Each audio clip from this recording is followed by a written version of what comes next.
Fabulous stuff. Okay, Sister Wives live in session and Greater Place. And so I went in to say hello before, just being nice and all that. And I couldn't help but notice that you're in your civvies. Yeah, we're not in our costumes today. Don't tell anyone. Yeah, keep it quiet. I mean, to be fair to you, I'm not in my costume either. But what is it that you normally wear then? Because you've got this kind of eerie thing going on, haven't you? Is it a bit spooky? They're based on Mormon, like polygamous Mormon baptism garments. And then they are, which kind of matches our name. And then they are painted by our drummer Lisa, and they have a variety of things. Yeah, we all chose like a forageable plant to have drawn on the outfits, but Rose didn't mention that she made them pretty much. So yeah. Oh, right, I see. Talented bunch then. I mean, the strange thing is, and a slight irony, and I don't know if you know this already, but Gary Barlow wears exactly the same outfit. No way, shocking. Yeah, it's absolutely shocking. But anyway, he would, wouldn't he? So how did the band come together? Because you're from different parts of the country, generally speaking, aren't you? Yeah, I think the quickest version is that I moved up to Sheffield, met Donna, who was in loads of amazing bands. We decided we wanted to play some music together. Both had Lisa and Rose, our friends, that were also looking to start something, and it just kind of, went from there, really. So you're obviously kindred spirits in your kind of musical background, but it's not a very kind of traditional one. I mean, I've got it written down here. So as I understand it, and anybody can correct me, normally that happens. Liv, you discovered punk in your early teens? Yeah. Okay. Yeah. Now, I don't know why they're laughing, because so did I, but it just so happens that punk was happening when I was in my early teens. Yeah, so are we very far talking about behind. 1976 punk, or are we talking 1980s American punk? Bit of both, mainly Riot Girl as well. That was a big one for me when I was 14, but again, that was pretty much over by the time I found it. But Right, okay, all right. And so, and I also spy a psych influence and krautrock in there as well, which I guess came later. So, Rose, you got into music via the church route. Yeah, where have you got that from?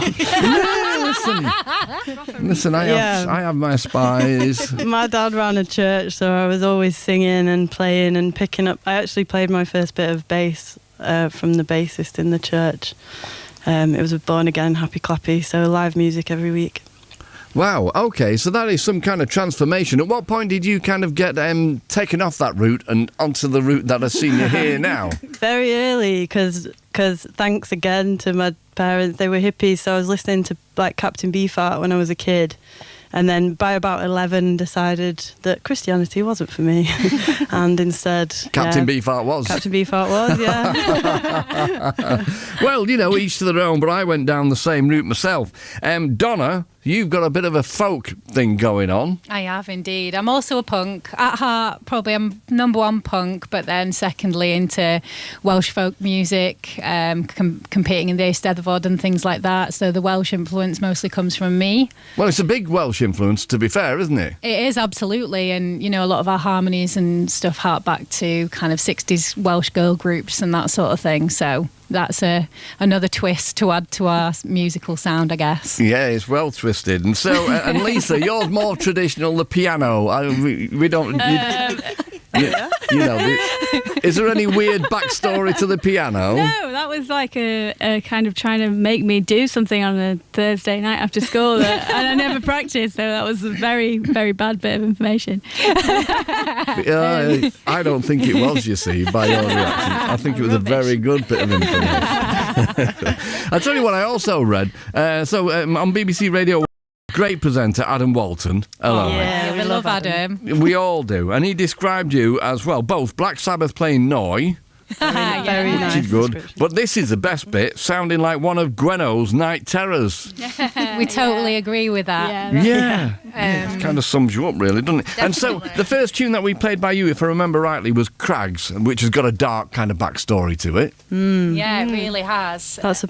Tell us. It's about the witches' marks that are found in Creswell Crags, which is near Sheffield, where we all live, which were like protective marks against the witches back in the day. We're basically saying don't be frightened of them, and they're fine. The witches are great, don't worry. So are they still knocking around Sheffield? Not the same generation of witches, but are there witches wandering around Sheffield at this moment in time that you could tell us about? I expect so. Probably. We've got a few witchy pals. Yeah. Few Various witchy witchy pals. pals. We like herbs and that. Yeah. That's intriguing stuff, right? Okay, well, at least I'm in a different studio to you. I feel quite safe. Peter will look after me anyway. So I've got your tour dates here. Let me have a look then. Bum. I'm going to go. I'm a coward, a raging coward. We should have warned you this already, but I'm going to go down the English route as best I can here. So the 26th of October, so tomorrow, Yeah, you're playing the Lanes in Bristol.